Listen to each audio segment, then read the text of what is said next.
حضرت سیدنا علی المرتضیٰ شیر خدا کرم اللہ وجہ الکریم نے فرمایا اللہ تعالیٰ 3 گھروں سے نفرت کرتا ہے. اللہ تعالیٰ 3 گھروں کو نفرت کی نگاہ سے دیکھتا ہے، غضب کی نگاہ سے دیکھتا ہے.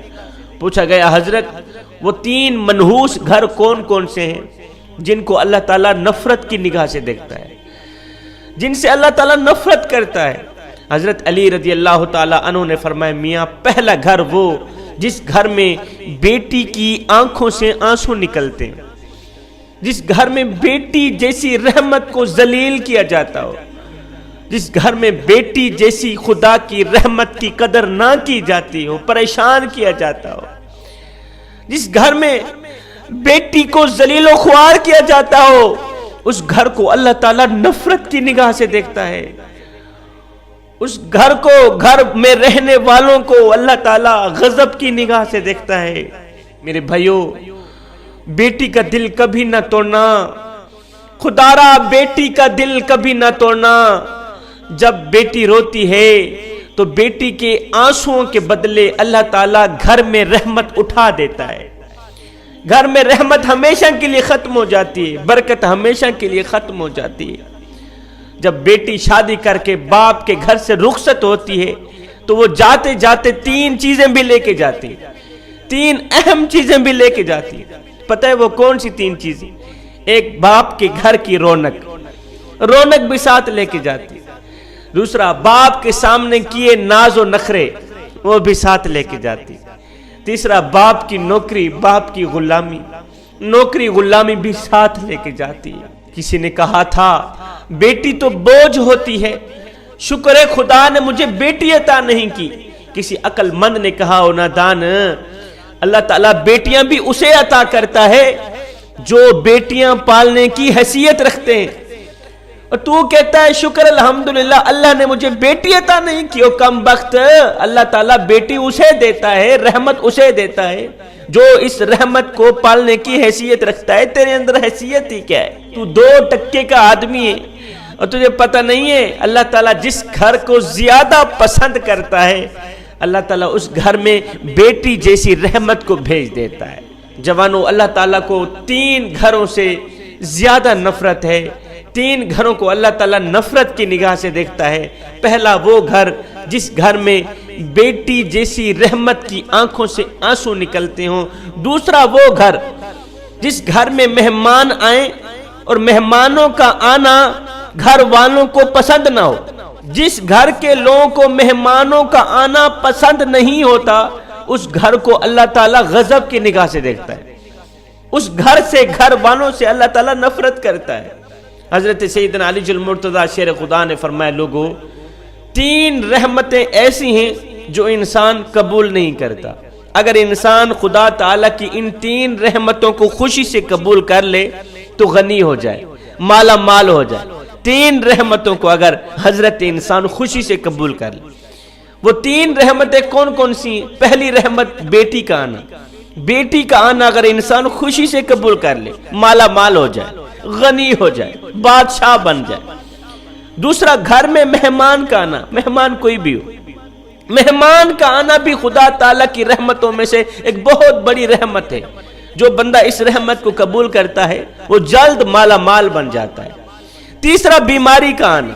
بیماری بھی جب انسان کے اندر آتی ہے تو گناہ جھڑتے ہیں، یہ بھی اللہ تعالیٰ کی رحمتوں میں سے ایک رحمت.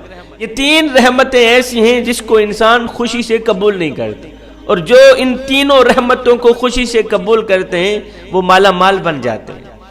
حضرت سیدنا ابراہیم علیہ السلام کی عادت مبارکہ تھی، آپ کے گھر جب تک مہمان نہ آتا آپ کھانا نہیں کھاتے تھے. ایک دن مہمان نہ آیا، آپ نے کھانا نہیں کھایا. دوسرے دن بھی نہ آیا، تیسرے دن بھی نہ آیا، 3 دن کے بھوکے. حضرت سیدنا ابراہیم علیہ السلام 3 دن مہمان نہ آیا، آپ نے کھانے کو ہاتھ نہیں لگایا، کھانا نہیں کھایا. گھر سے باہر نکلے جاؤں مہمان کو ڈھونڈوں، مہمان نہیں ہے، بھوک تڑپا رہی. گھر سے باہر نکلے، کہاں جا رہے ہیں؟ مہمان کو تلاش کرنے جا رہے. جاتے جاتے ایک شخص ملا، میاں تو نے کھانا کھانا ہے، روٹی کھانا؟ اس نے کہا جی کھانی، مجھے بھوک لگی. پھر جلدی دسترخوان بچھایا، دسترخوان پہ مہمان کو بٹھایا، خود بسم اللہ پڑھ کر کھانا کھانے لگے. اس مہمان نے بغیر بسم اللہ کے کھانا کھانا شروع کر دیا۔ آپ نے فرمایا اوے تو نے بسم اللہ کیوں نہیں پڑھی؟ اس نے کہا جی میں تو آتش پرست ہوں، میں مسلمان تھوڑی ہوں، میں تو آتش پرست ہوں، میرا بسم اللہ کے ساتھ کیا لینا دینا، بسم اللہ کے ساتھ کیا تعلق میرا؟ آپ نے فرمایا اگر تو آتش پرست ہے تو پھر اٹھ کے چلا جائے، میں تجھے کھانا نہیں کھلا۔ وہ آتش پرست وہاں سے اٹھ کے چلا گیا۔ تھوڑی دیر کے بعد اللہ کے نبی حضرت ابراہیم علیہ السلام نے دونوں ہاتھ اٹھائے، عرض کی مالک کوئی مہمان بھیج، 3 دن کا بھوکا ہوں۔ میرے اللہ نے فرمایا میرے ابراہیم میں نے مہمان تو بھیجا تھا، تو نے میرے مہمان کی قدر ہی نہیں کی۔ میں نے مہمان تو بھیجا تھا، ایک خاص مہمان بھیجا تھا، تو نے میرے مہمان کی قدر ہی نہیں کی۔ مالک وہ تو آتش پرست تھا، وہ تو آگ کی پوجا کرنے والا تھا، اس نے بسم اللہ ہی نہیں پڑھی، میں اس کو کھانا کیسے کھلاتا؟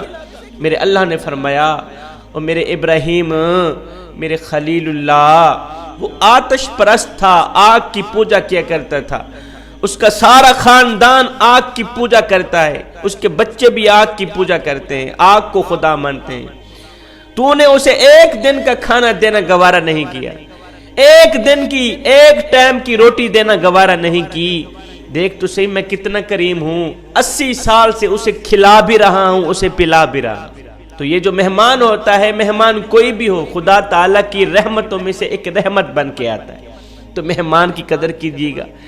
تیسرا گھر، اللہ تعالیٰ جس گھر سے نفرت کرتا ہے، نفرت کی نگاہ سے دیکھتا ہے، یہ گھر وہ ہے جس گھر میں اولاد کے جوان ہوتے ہوئے بھی بوڑھے والدین پریشان ہیں، بوڑھے والدین کو دکھ ملتے ہوں، درد ملتے ہوں، طرح طرح کی تکلیفوں میں مبتلا ہوں، اولاد جوان ہے، جوان اولاد کے ہوتے ہوئے بھی بوڑھے والدین پریشان رہتے ہوں۔ ان گھر والوں کو بھی اللہ تعالیٰ نفرت کی نگاہ سے دیکھتا ہے، اللہ تعالیٰ ایسے گھر سے نفرت کرتا ہے۔ تو یہ 3 گھر ایسے ہیں جن کو اللہ تعالیٰ غضب کی نگاہ سے دیکھتا ہے۔ خدارہ میاں، خدارہ جوانوں، گھر میں مہمان آ جائے، مہمان بھی اللہ تعالیٰ کی رحمتوں میں سے ایک رحمت ہے۔ گھر میں بیٹی آ جائے، بیٹی پیدا ہو جائے تو خوشیاں منایا کرو، بیٹی بھی خدا تعالیٰ کی رحمتوں میں سے ایک رحمت بن کر آتی ہے۔ باپ کو امیر بنانے کے لیے آتی ہے۔ گھر میں بوڑھے والدین کو پریشان نہ رکھا کرو، بوڑھے والدین کو تنگ نہ کیا کرو، ذلیل نہ کیا کرو۔ جوانو، اگر بوڑھے والدین کی چٹی داڑھی کا حیا نہیں کر سکتے تو کوئی بات نہیں، بوڑھے والدین کو پریشان بھی نہ کیا کرو، بوڑھے والدین کو پریشان بھی نہ کیا کرو۔ میں دعا کرتا ہوں اللہ تعالیٰ ہمیں بوڑھے والدین کی خدمت کرنے کی توفیق عطا فرمائے، بوڑھے والدین کے دکھوں کو اپنے دکھ سمجھ کر، بوڑھے والدین کے دردوں کو، بوڑھے والدین کی بیماری کو، تکلیفوں کو اپنی تکلیفیں سمجھ کر اللہ تعالیٰ ہمیں ان کا علاج کرنے کی توفیق عطا فرمائے۔ اللہ تعالیٰ ہمیں صراط مستقیم پر چلنے کی توفیق عطا فرمائے۔ آمین ثم آمین۔ وما علینا الا البلاغ المبین۔